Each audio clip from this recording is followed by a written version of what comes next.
Assalamualaikum warahmatullahi wabarakatuh. Assalamualaikum. Romi dari medanbusinessdiary.com. Ustaz, satu tadi Ustaz bilang bahwa PKS membuka diri untuk berkomunikasi ke semua ke semua parpol ya. Khusus untuk Pilkada Medan, kemarin beberapa nama sempat dimunculkan. Salah satunya ada Ustadz Salman, Ustadz Hidayatullah, dan Ustadz Rajin Sagala. Dengan melakukan komunikasi ini, apakah dari pihak luar atau partai lain sudah dilirik-lirik untuk digoda agar PKS bisa mendapatkan perahu atau kuota dari 10 kursi itu? Terima kasih.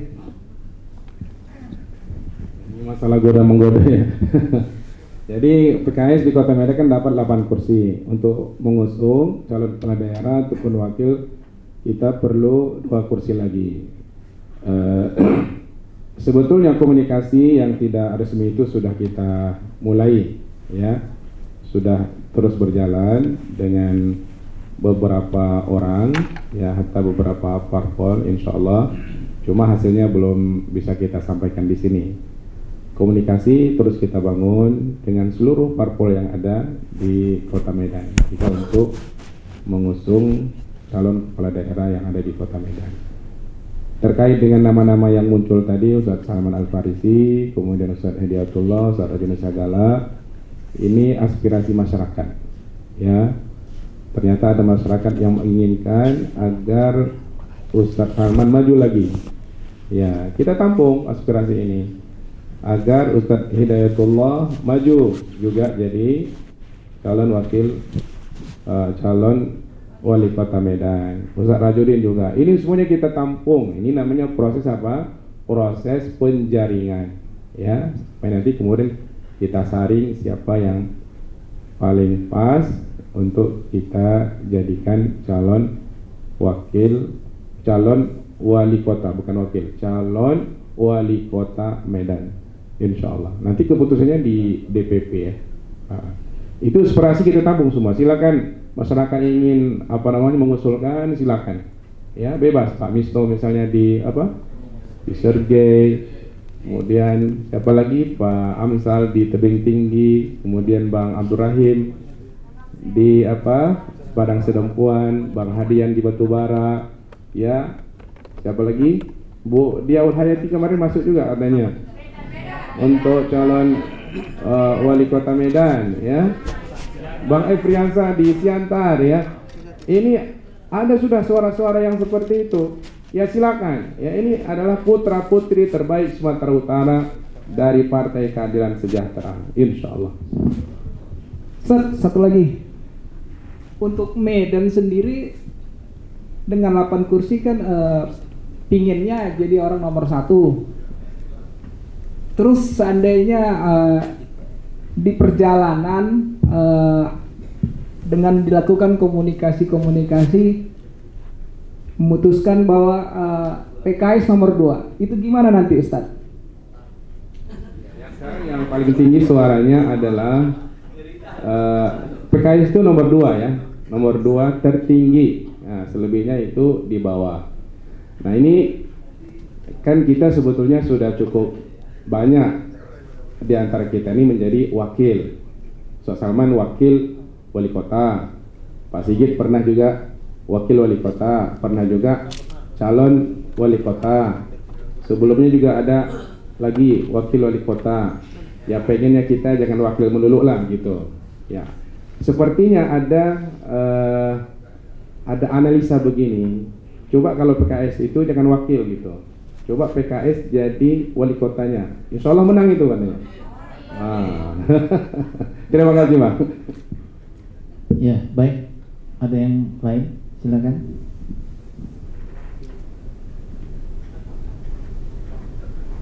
Assalamualaikum warahmatullahi wabarakatuh.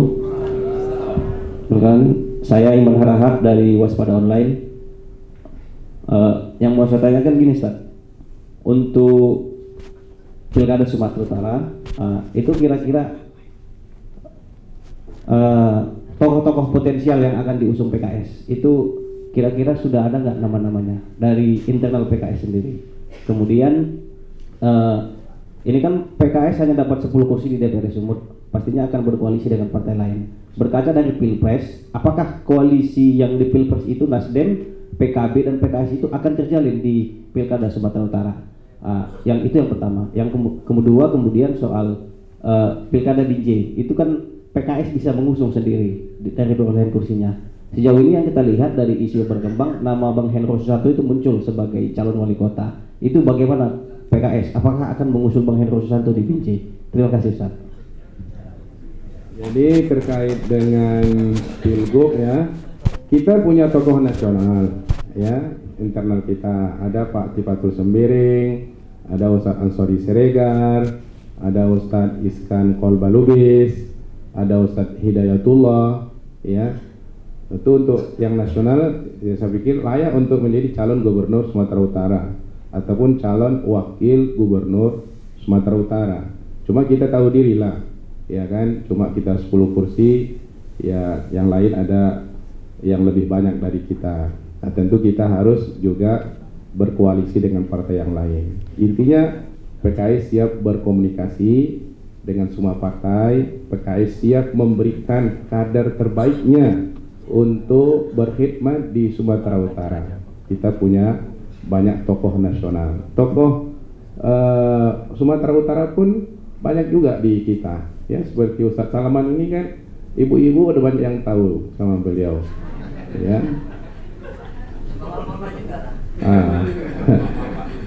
Untuk yang Pilkada Binjai, sekarang memang itu aspirasi masyarakat juga sepertinya yang menginginkan Pak Hendro maju, ya.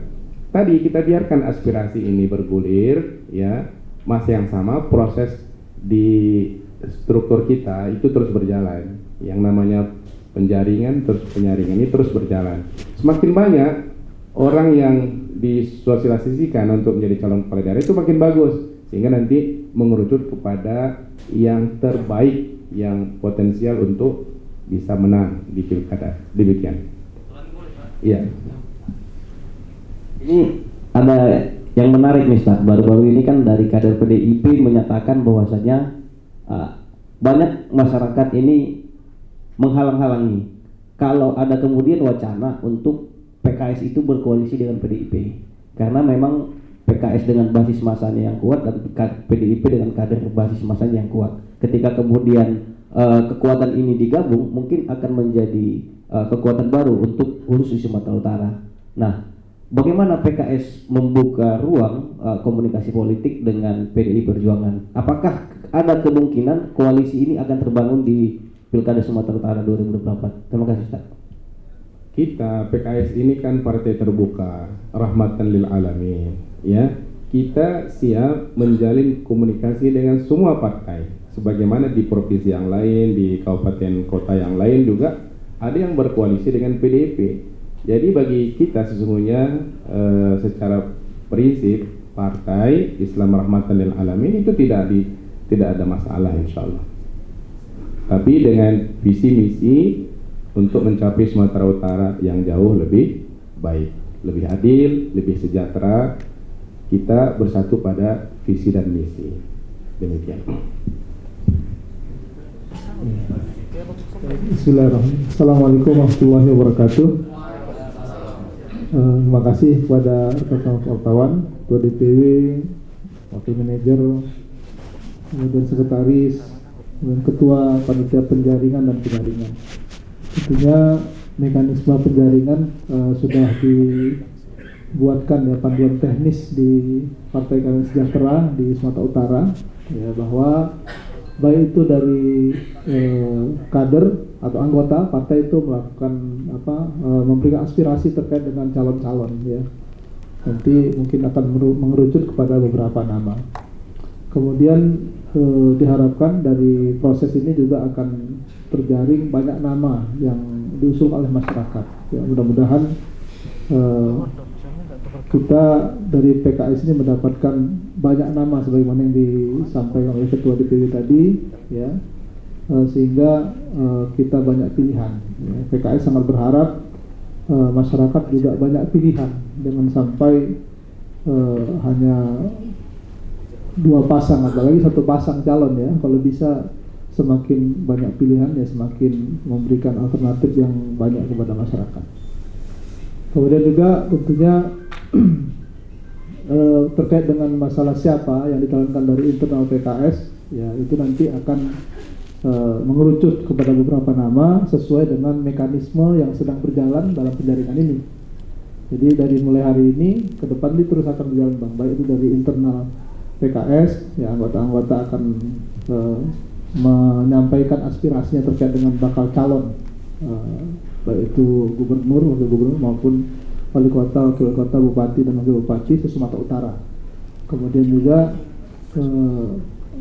panitia penjaringannya juga menjaring masyarakat, ya dari masyarakat. Jadi nanti mudah-mudahan ya kita mohon doa, mudah-mudahan sukses ya program PKS untuk menuju Pilkada Kota Medan ini yang serentak ini, dan impian kita semua Sumatera Utara dapat mendapatkan pemimpin yang terbaik nanti di masa yang akan datang, begitu juga dengan bupati dan wali kota se-Sumatera Utara. Mungkin ini dari saya tambahan ya, terima kasih. Saya nggak berani menyebutkan nama ya, karena memang penjaringannya belum dimulai. Terima kasih. Terima kasih. Kalau Pak Salman tidak berani menyebutkan nama, saya menyebutkan contoh aja.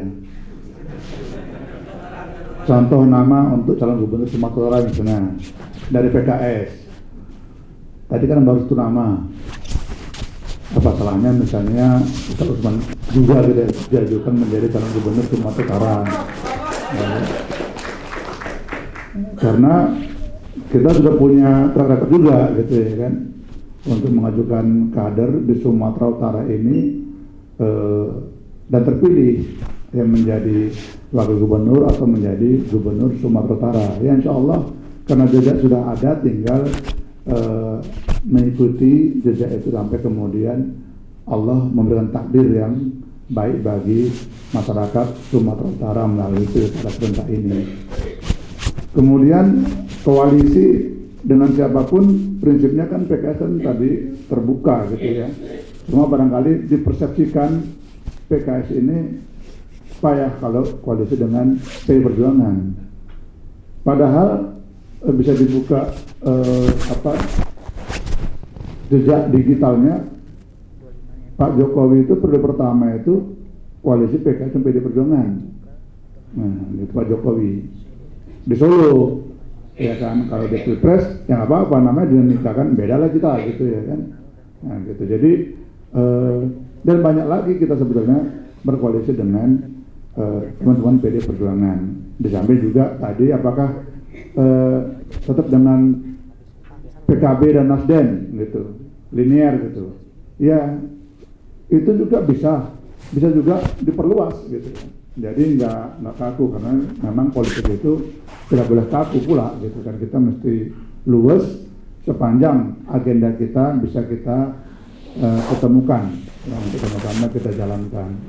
Itu kira-kira pendekatan yang oleh karena itu saya kira tim di PKS Sumatera Utara ini akan terus bergerak, berkomunikasi, mempelajari semua aspirasi yang berkembang di masyarakat maupun lewat media, ya akan menjadi kajian bagi tim penjaringan maupun penyaringan di PKS Sumatera Utara. Jadi kita silakan teman-teman media jika ingin menyampaikan informasi atau diskusi dengan tim. Saya kira tim ini Pak Amsal yang dia juga pernah menjadi anggota DPRD Sumatera Utara akan terbuka untuk mendengar, menjaring aspirasi, bahkan mendiskusikannya untuk mengambil konklusi yang terbaik insya Allah. Saya kira demikian. Terakhir mungkin sedikit penjelasan mengenai proses yang ada di penjaringan dan penyaringan ini. Proses mulai dari untuk bupati, wakil bupati, wali kota, wakil wali kota, ini calon ya, itu mulai dari DPD masing-masing. Jadi mulai hari ini atau besok insyaallah kawan-kawan di DPD setiap kabupaten kota itu sudah mulai bergerak untuk melakukan penjaringan dan penyaringan. Dan kemudian tadi termasuk secara internal tadi. Di internal sendiri ada penjaringan dan penyaringan gitu kan. Dan kemudian dari DPD nanti akan diusulkan beberapa nama ke DPW. Nah, di DPW diproses sesuai dengan mekanisme yang ada dan dibawalah ya, kemungkinan ini ada 2 nama nanti yang diusulkan ke DPP untuk diputuskan oleh DPP. Itu untuk ini wali kota, ini wakil wali kota, begitu juga bupati, wakil bupati. Khusus untuk gubernur, wakil gubernur calon itu kita masuk yang memprosesnya adalah wilayah, namun usulan juga termasuk dari DPD yang ada, termasuk dari masyarakat, dan kemudian di DPW diproses, didalami, dan kemudian dimajukan ke DPP. Yang memutuskan tetap di DPP. Ini kira-kira gambaran. Bismillahirrahmanirrahim. Assalamualaikum warahmatullahi wabarakatuh. Alhamdulillah hari ini sudah selesai kick off Pilkada se-Sumatera Utara. Ini adalah sebagai tanda dimulainya penjaringan dan kemudian penyaringan bakal calon kepala daerah baik tingkat provinsi ataupun kabupaten kota. Insyaallah mudah-mudahan kita mendapatkan bakal calon kepala daerah yang potensial untuk memimpin Provinsi Sumatera Utara ke depan dan juga seluruh kabupaten kota yang ada di Sumatera Utara untuk bertanding di Pilkada 2024 insyaallah. Assalamualaikum warahmatullahi wabarakatuh.